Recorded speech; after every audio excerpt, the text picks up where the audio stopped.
자, 이번 방송은 바로 그겁니다. 무역은 적자, 가계부채는 최대, 환율은 점점부지. 대한민국 경제 얼마나 위험한가에 대해서 3프로에서 그 김효진 이코노미스트께서 장장 1시간 15분 38초 동안 말씀하신 내용을 가지고 핵심만 콕콕 집어서 간단히 요약하는 시간을 갖도록 하겠습니다. 그 요즘 들어서 좋은 뉴스 하나도 없는 상황에서 한국 경제 이대로 슬슬 내리막으로 망하는 거 아닌가, 그에 대해서 우려하는 뉴스와 유튜브가 넘쳐나고 있습니다. 자, 그럼 진짜 한국이 많은 걸까요? 이에 관련한 주제를 가지고 3프로 패널들과 김효진 연구원과 심도 있는 대화를 전체 다 들으면 좋겠지만 시간이 없으신 분들을 위해서 결론 위주로 최대한 짧고 굵게 정리를 한번 해보겠습니다. 김효진 연구원은 우리나라 상황을 두 가지 꼭지로 한번 정리를 해봤는데요. 이게 성장성과 건정성입니다. 성장성과 건정성. 그래서 우리나라의 성장성, 발음이 잘 안 되네요. 성장성은 이상이 없는가, 건전성은 이상이 없는가, 여기에 대해서 두 가지 꼭지로 한번 분석을 해봤으니까, 안 그래도 제가 결론부터 한번 말씀드려 보고 싶은데, 안 그래도 가뜩이나 짧은 영상 결론만 보시고 뒤에 거 안 보실까봐 결론은 조금 이따가 말씀드리도록 하겠습니다. 예. 그럼 자, 첫 번째 성장성입니다.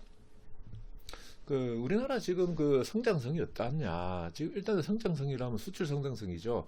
지금 우리나라 수출 성장성은 지금 표를 볼까요? 표를 보시면은, 2004년도에 1점이 이게 뭐냐면은 GDP 분기별 성장률 평균치입니다. 여기다가 4를 곱하면은 연간 성장률이 되겠죠.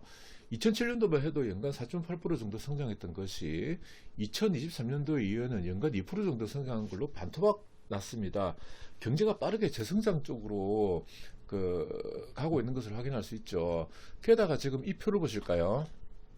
요즘은 성장률이 2%밖에 안 되는데 금리는 3.5%로 채 올랐습니다. 아이고야, 참 큰일 났습니다. 경제가 더 팍팍하게 느껴지는 이유죠.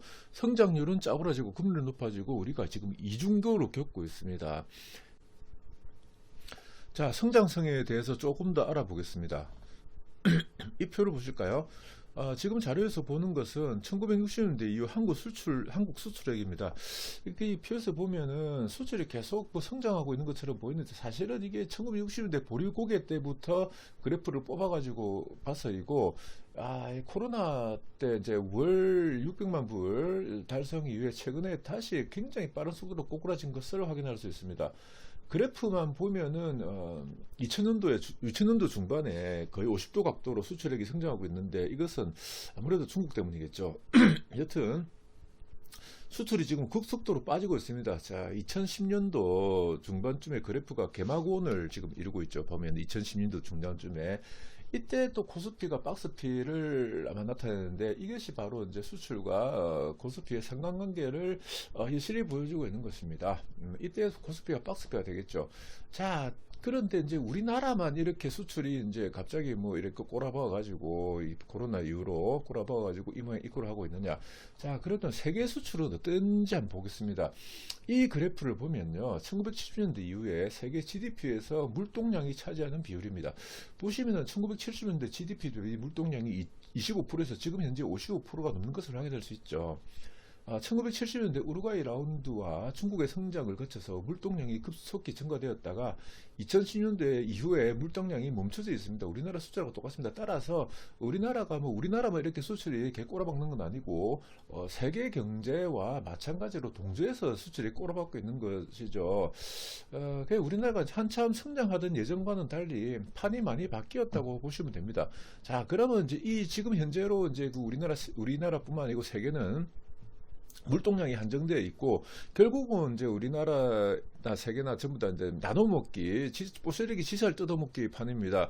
그러면 이제 실제로 우리나라가 전 세계 수출에서 차지하는 포션이 얼마인지를 알아볼 필요가 있겠죠. 자, 이 그래프는 수출 점유율 그래프입니다.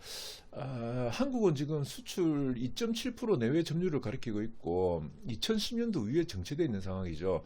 독일은 7% 계속 유지하고 있고 일본은 5%대에서 3%대로 쭉 빠져 있습니다.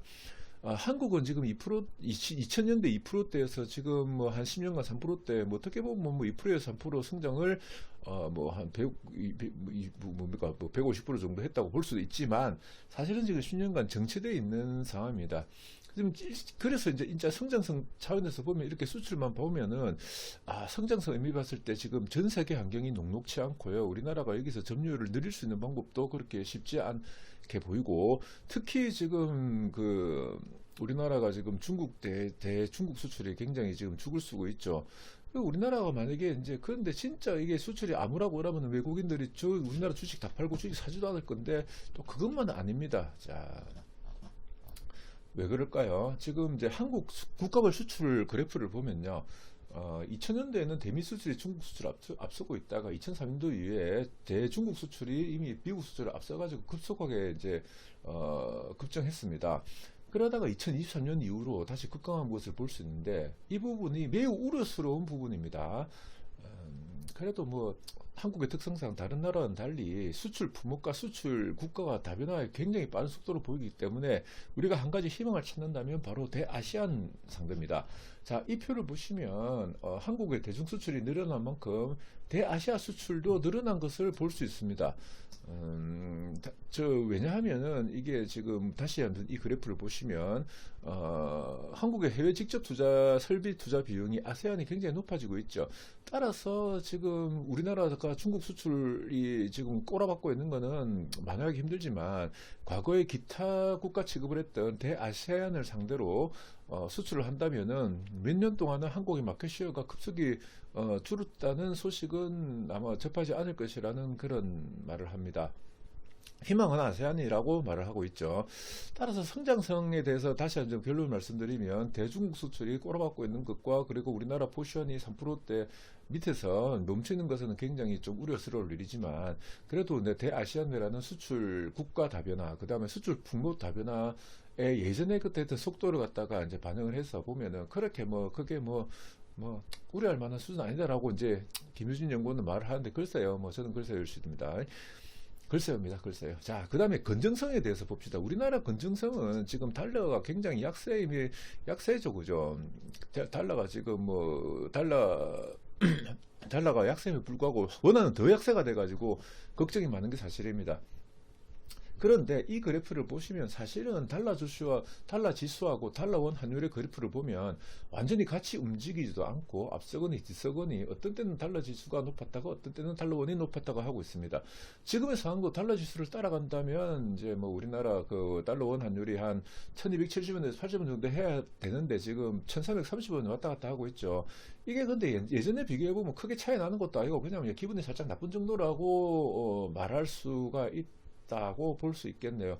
만약에 진짜 우리나라 어떤 수출이라든지 이런데 문제가 크게 있다고 외국인들이 판단했으면은 아마 한 200~300원 높을 수도 있는데 그래서 너무 걱정 안 해도 된다라고 말하고 있습니다. 김효진 연구원이.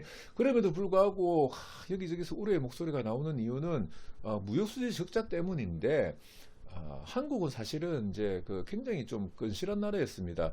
이 그래프를 보시면은 1998년 이후 24년간 본원 소득 수지를 중심으로 본 경상 수지를 점검해 보면 115개국 중에 한국이 19위예요. 5% 정도 지금 GDP 대비 경상 수지 비중 5% 정도 흑자라 보이기 굉장히 좀 건전성이라든지 이런 성장성이 좋은 나라였죠.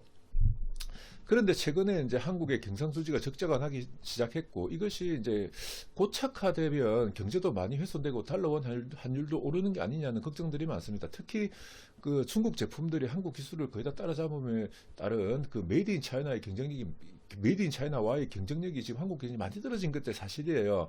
중국 제품이 좋아지니까 이게 제품의 턴오버 기간도 한국 제품만큼 확장이 되고 그래서 사람들이 또 물론 잘 사지도 않죠. 굉장히 좀 우울합니다. 그런데 김효진 연구원 생각은 이렇게 우울하게까지는 생각하지 마라. 경상수지 흑자가 나면 좋지만은 이 봐라, 이 적절한 국가도 지금은 쇠가 빠지게 많지 않느냐.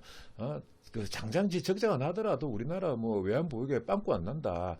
경상수지가 지금과 같은 적자가 나더라도 한국의 건전성이 그렇게 빨리 훼손되지는 않는다. 경상수지가 적자가 난다 해서 뭐 다이렉트하게 외환 위기로 확대 해석할 필요는 전혀 없다. 한국에서 외환 위기가 날 가능성은 굉장히 적다라고 말하고 있습니다. 그리고 또 경상수지가 고착화될 것이라 생각하지도 않는다. 그렇게 말하네요. 한국에서 그 몇 년간 기업 연기금 그리고 개인들이 이제 해외 투자를 많이 했기 때문에 해외 투자 금액의 배당과 이자 등과 같은 그런 본원 소득 수지가 높기 때문에 경상수지는 곧 흑자로 돌아설 것이라고 말합니다. 그 근거는 지금 이 그래프에서 보시면 일본의 사례인데요. 일본의 경우에 상금수지 적자를 지금 2009년부터 적자 시작됐는데 사실은 이제 경상수지는 이제 그 본원 소득 수지가 다 메꿨죠, 일본. 그래서 우리나라 같은 경우도 이 그래프를 보시면은 순대외 금융자산이 플러스가 지금 36.4%가 플러스가 됐죠. 이게 뭐냐면은 그만큼 해외에 투자한 자산이 많다는 겁니다. 순대외 금융자산이 플러스인 나라는 그렇게 많지 않은 데다가 이렇게 빨리 급속도로 늘어난 나라도 흔치 않기 때문에 따라서 최근 환율이 불안하긴 하지만 밖에서 가져올 달러가 많기 때문에 구조적으로 달러원 환율의 급속한 상승은 없을 것이다 라고 말하고 있습니다. 그리고 또 이 그래프를 보시면은 순대외 금융자산 대비 GDP인데요. 대부채 대비 순대외 금융자산의 비율도 대만을 제외하면 한국이 거의 탑 수준이라고 볼 수 있다. 따라서 경상수지 극자가 잠깐 난다 해서 건전성 자체를 걱정할 단계는 아니다라고 건전선도 뭐 크게 걱정 안 해도 된다라고 말하고 있습니다. 하지만 중요한 거는 건전성 중 가계부채의 위험도만 놓고 따지면 우리나라가 탑입니다. 자, 이 그래프를 보시면요.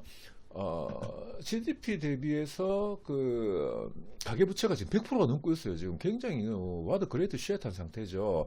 특히 이제 증가 속도가 타이어 추정을 불허하고 있는데요. 특히 이 변동금리의 비중이 78.4%로 굉장히 높은 것도 위험 요인 중에 하나가 됩니다.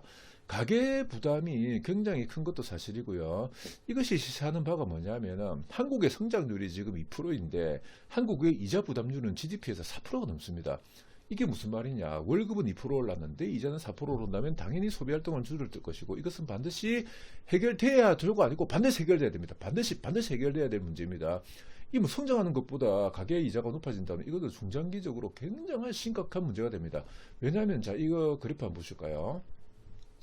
가계부채를 GDP 대비 줄인 나라는 거의 없는데 미국이 그것을 했습니다. 언제? 서브프라임 모기 사태 때. 그때 완전히 개박살이 났죠. 그래 개박살이 나고 나서 이제 그 가계부채가 100%에서 현재 한 70% 중반대로 왔는데 우리나라도 미국과 마찬가지로 이렇게 뭐 한번 크게 터져야 되냐. 지금 저축은행 사태도 있고 그죠? 지금 FED가 굉장히 위험하죠. 그래서 지금 우리나라는 이 가계부채를 해결하기 위해서 인고의 시간이 필요하다는 말을 끝으로 결론을 맺습니다. 자, 그럼 이 김효진 연구원이 말한 이 1시간 장장 몇 시간입니까? 도대체 장장 1시간 15분 38돌 동안 말한 게 뭡니까? 단 세 줄로 딱 요약할 수가 있죠. 첫 번째 성장성. 대중국 수출이 줄어듦으로써 성장성에 큰 위기가 왔으나 대아시안 수출 및 수출 품목 다양화 등으로 판로를 모색하며 희망이 있고 건전성에 대해서 지금은 당장 경상수지 적자 상태이나 본원 소득 수지가 늘어남으로써 달러원 환율의 급속한 변동성 등 걱정할 사항은 아닌 것 같으나 자 근데 위험한 게 하나 있다 그죠? 가계부채가 GDP의 100%가 넘고 이자 부담이 성장률을 넘음으로써 이것은 건전성을 해칠 수 있으므로 반드시 해결해야 될 문제다라고 1시간 15분 동안 말한 게 이 세 줄로 요약될 수 있습니다. 다음 시간에는 또 더 좋은 영상으로 찾아뵙겠습니다. 감사합니다.